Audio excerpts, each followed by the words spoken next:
Assalamualaikum warahmatullahi wabarakatuh. Selamat siang menjelang sore, eh, Bapak Ibu dan semuanya yang terhormat Bapak Ruli Andaru PhD selaku dosen pengampu mata kuliah pemodelan dan visualisasi 3D. Jadi hari ini saya insya Allah akan paparkan hasil final project di akhir semester mata kuliah pemodelan dan visualisasi 3D. Final project yang saya buat yaitu pembuatan LOD2 dari data ortofoto dengan metode segmentasi machine learning semi automatic. Nah, jadi kira-kira itu yang akan saya sampaikan. Nanti outline-nya saya akan mulai dari pendahuluan, metode yang saya pakai, kemudian alat bahannya, kemudian langkah kerjanya di metodologi, kemudian hasil pembahasan hingga penutup, dan nanti ada link YouTube supaya bisa diakses oleh semuanya. Nah, saya akan mulai. Jadi kira-kira pembuatan LOD2 dari data ortofoto ini salah satu langkah yang penting untuk merepresentasikan kota dalam bentuk 3 dimensi, karena LOD2 ini masih tidak terlalu detail tapi sudah jelas bentuknya, karena ada bentuk bangunannya dan ada bentuk atapnya, meskipun masih blok ya, artinya belum banyak detail lain seperti fasad, jendela, pintu dan lain sebagainya. Nah, untuk mempercepat proses pembuatannya, kami menggunakan pendekatan semi otomatis. Jadi memungkinkan identifikasi dan klasifikasi elemen bangunan secara lebih presisi dengan memanfaatkan ciri spektral dan spasial dari ortofoto itu sendiri.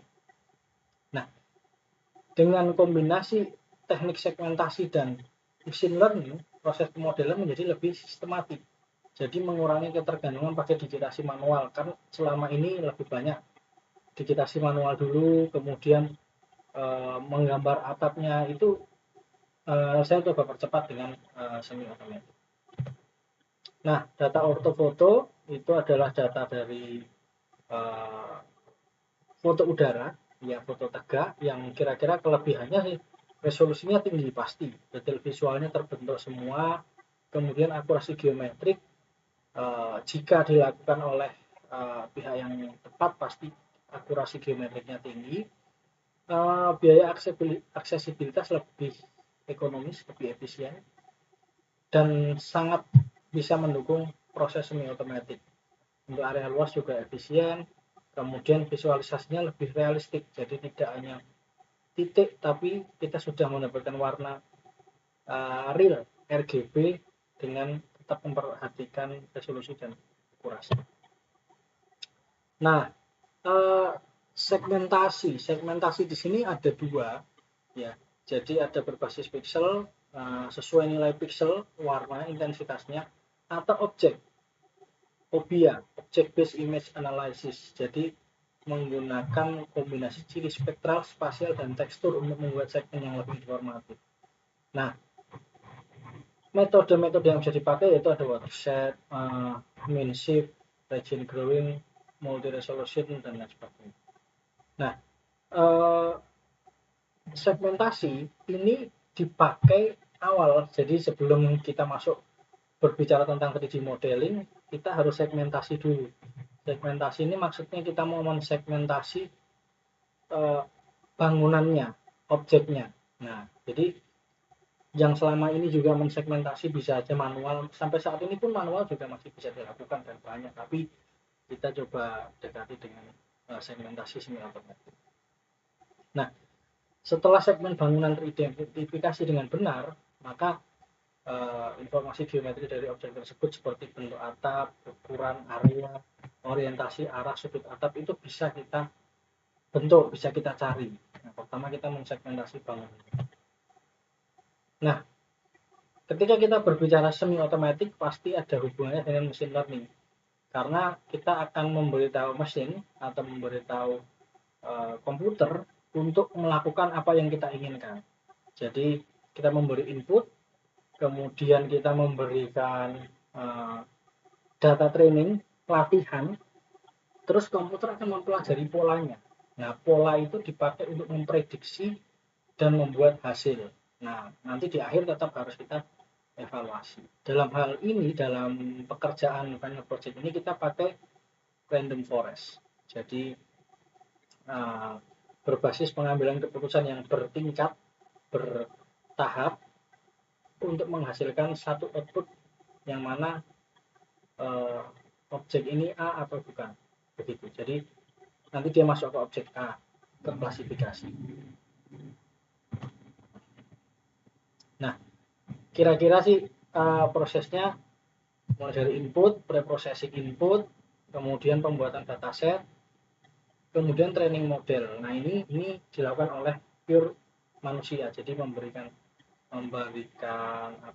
latihan ini yang disebut bangunan, ini yang disebut vegetasi, ini yang disebut jalan, ini yang disebut ground, car, dan lain sebagainya. Maka akan dipelajari oleh mesin dengan algoritma, dan the forest akan menghasilkan klasifikasi yang mobil itu yang mana saja, yang bangunan yang mana saja, dan lain sebagainya. Nah, lokasi penelitian atau lokasi pekerjaan yang saya pakai itu ada di Fakultas Teknik Universitas Gadjah Mada, menggunakan data ortofoto. Ada beberapa aplikasi yang saya pakai, jadi sifatnya saling mendukung ya. Sebenarnya basicnya karena kita pakai random forest, kita pakai semi otomatis, jadi pasti ada coding sendiri yang dilakukan, yaitu dengan Jupyter, jadi bahasanya pakai Python. Cuman ada software-software lain pendukung seperti City Engine dan Cesium ini untuk visualisasi, QGIS untuk membuat sampel data, dan ArcGIS Pro juga. Nah, Global Mapper ini untuk konversi data. Nah, berikut diagram alir secara keseluruhan. Jadi mulai dari data inputnya dulu, ortofoto, kemudian dilakukan segmentasi dan klasifikasi. Ini menggunakan Python, Jupyter, tapi tentunya kita membuat training sample dulu. Nah, training sample ini kita buat di QGIS, ArcGIS juga bisa, jadi sama saja, tapi kemudian dilanjut segmentasi dan klasifikasi pakai Jupyter menggunakan Python, lalu menghasilkan building footprint, jadi tapak-tapak bangunannya terhasilkan dulu. Kemudian menghasilkan juga DEM, elevation model, tapi untuk building, jadi objek itu sendiri yang mau kita buat, jadi building height model.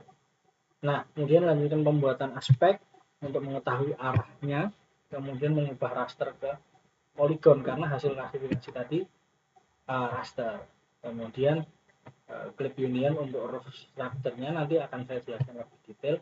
Kemudian kita dapat roof structure. Nah, kombinasi dari building footprint tinggi dan roof structure menghasilkan 3D modeling LOD 2. Nah, pertama ya mungkin tadi saya sudah jelaskan, klasifikasi dilakukan untuk memisahkan bangunan dari data ortofoto. Jadi menggunakan random forest tadi, kita segmentasi dulu, terus kita klasifikasi bangunannya yang mana sih karena di satu ortofoto ini kan isinya banyak, jadi kita goalsnya untuk membuat building outline atau building footprint. Nah, hasil klasifikasi juga dapat digunakan untuk membentuk BHM atau building height model.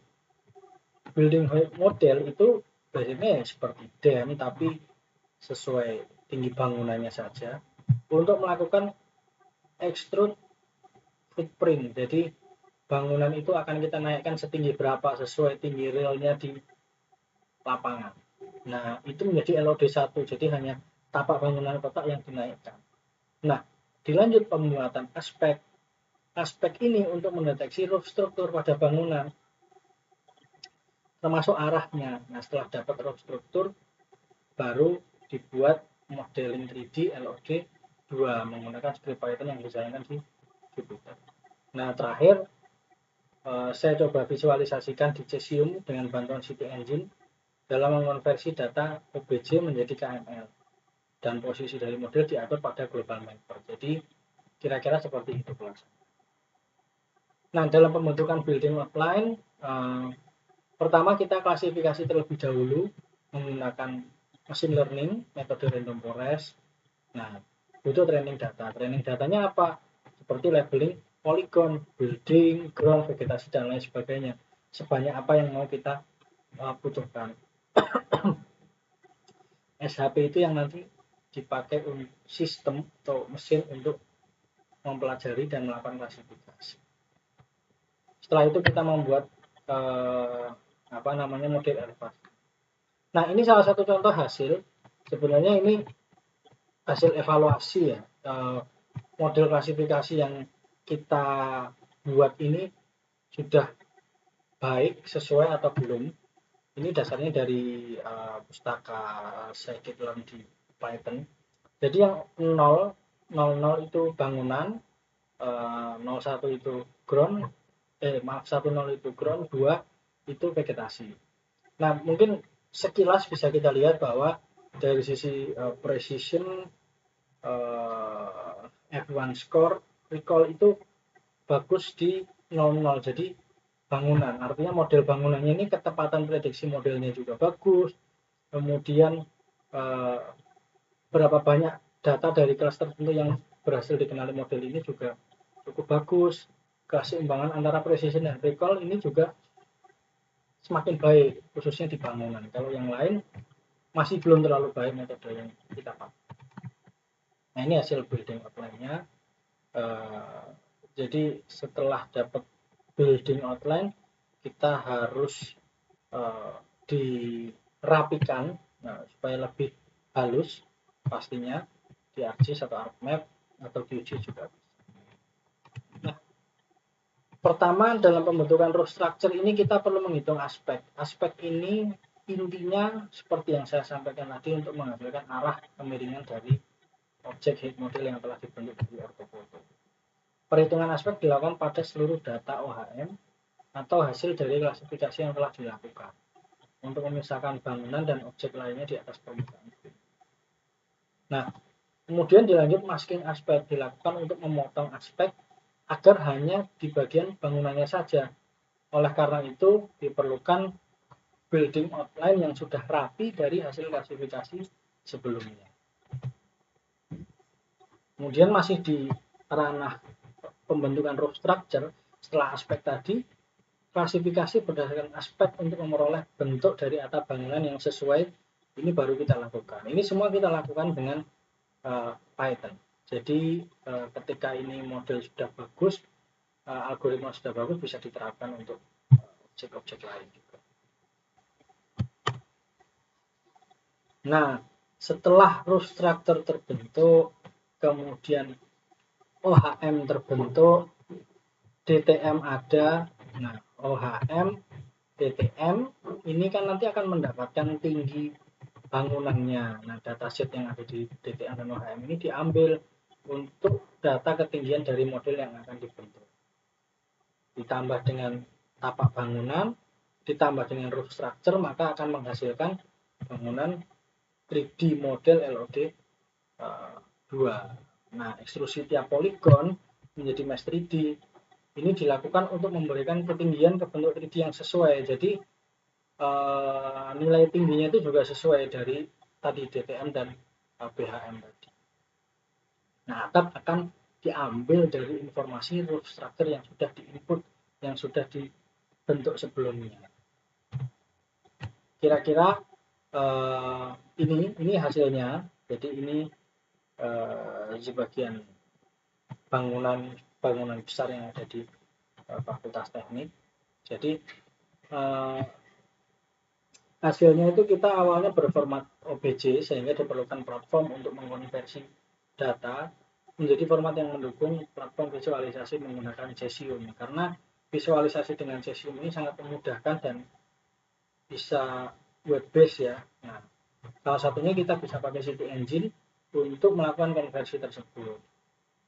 Kelemahan yang kedua OBJ ini visualnya bagus, tapi kelemahannya tidak memiliki posisi sehingga diperlukan pengaturan pada posisi yang dilakukan pada global mapper. Nah, ini dalam sedikit pengaturannya waktu mau masukkan ke cesium. Nah, ini hasil dari model 3D yang sudah saya buat. Jadi gambar di samping ini menunjukkan hasil LOD2 Fakultas Teknik yang sudah dikombin dengan base map, ditampilkan di Cesium, sebuah web based block engine. Jadi model ini ditampilkan lebih realistik dibanding LOD1. Jadi seperti atap, kemudian bangunannya semuanya terbentuk. Orientasi juga sudah sesuai, koordinat juga sudah sesuai karena sebelumnya sudah dikonversi.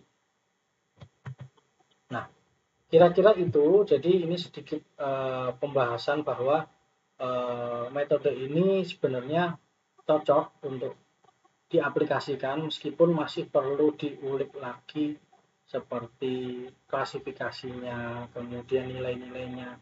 Tapi yang jelas algoritmanya sudah bisa diaplikasikan, yaitu dengan membuat building outline, kemudian building head model, kemudian analisis aspeknya, kemiringan tiap atap, dan lain sebagainya. Terus pembuatan roof structure lalu dikombin untuk membuat 3D model LOD2 dan dapat divisualisasikan menggunakan Cesium.js.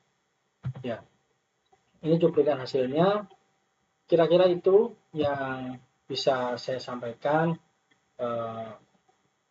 Kurang lebihnya mohon maaf.